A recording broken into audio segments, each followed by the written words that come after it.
This is Math 1710, Section 3.5 on rational functions, their graphs, applications, and models.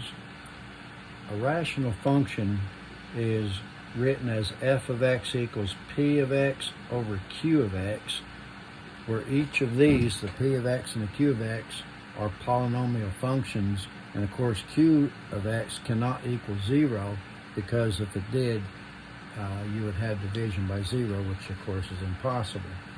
I've given you some examples of some rational functions under section A in your notes for 3.5. I have 3 different ones there, and I have a note in parentheses that any value of x such that f of x equals 0, or actually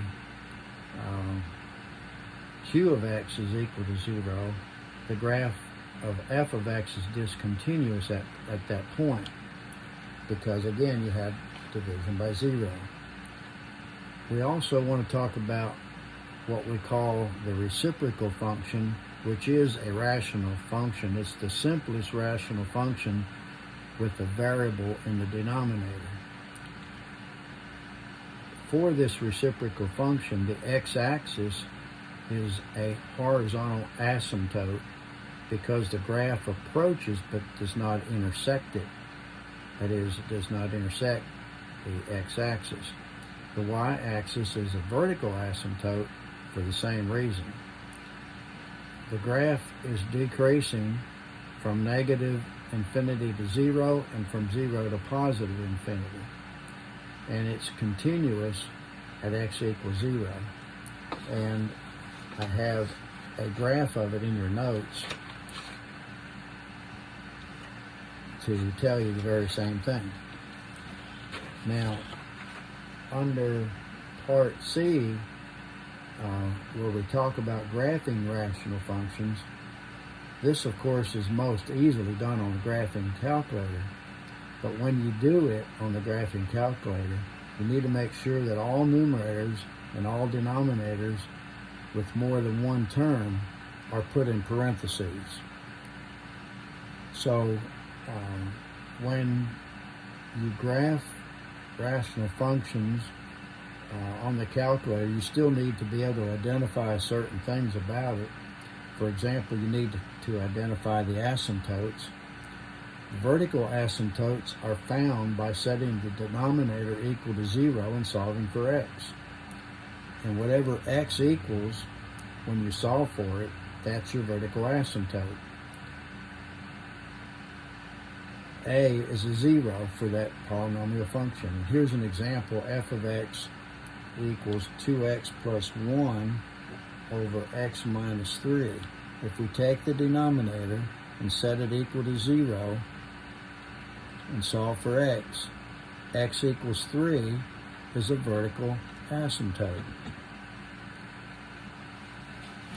So that's how you identify vertical asymptotes. But then there are some other asymptotes,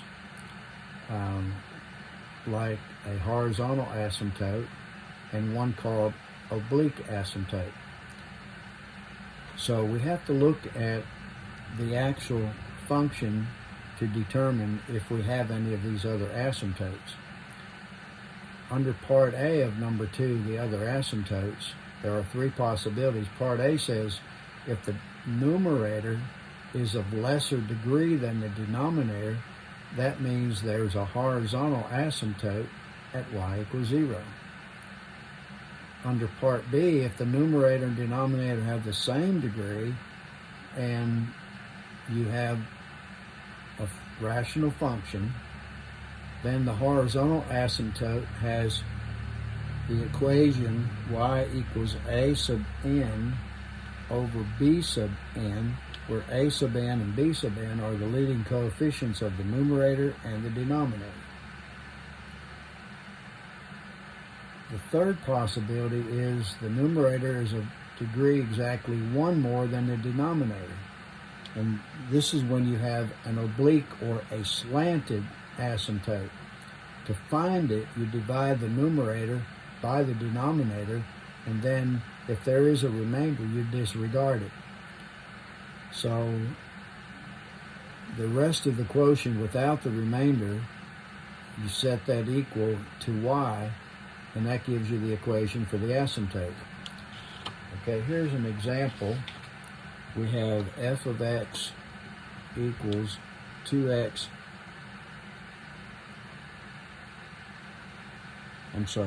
x squared plus 1 over x minus 2.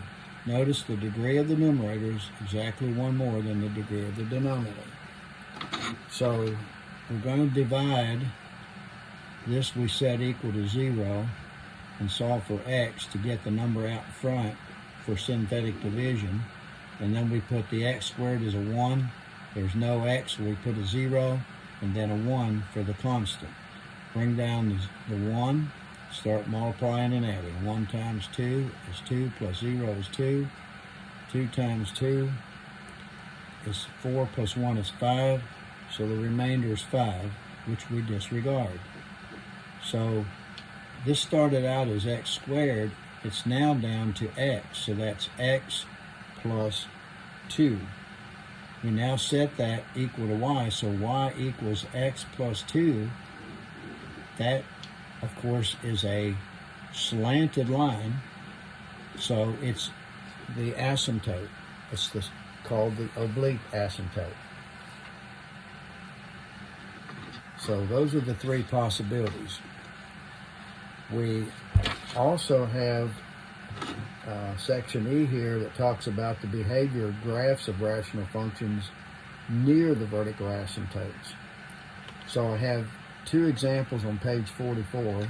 F of x equals 1 over x squared, and f of x equals negative 1 over x squared. So the first one here, this number 1, I have a graph for it, and it looks like this. Each of these two parts of the graph are called branches, and on the other one, it's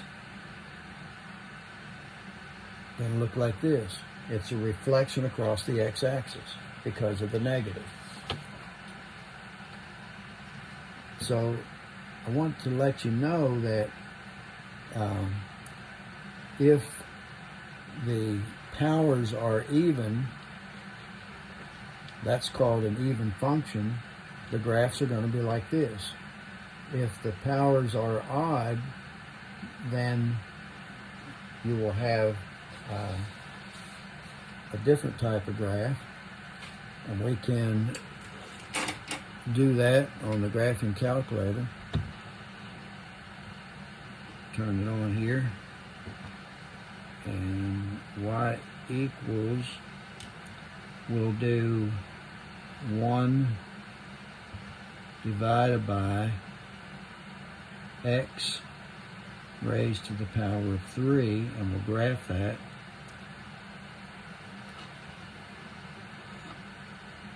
And it'll look like this.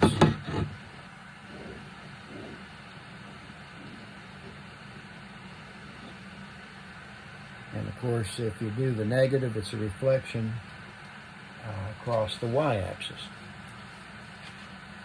So this is f of x equals 1 over x cubed.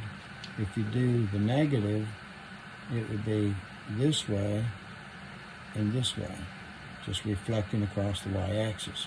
F of x equals negative 1 over x cubed. These are odd functions. So the odd functions look like this, the even functions look like this. But again, use your graphing calculator and make sure you identify asymptotes, and that includes vertical, horizontal, and oblique. That concludes this section.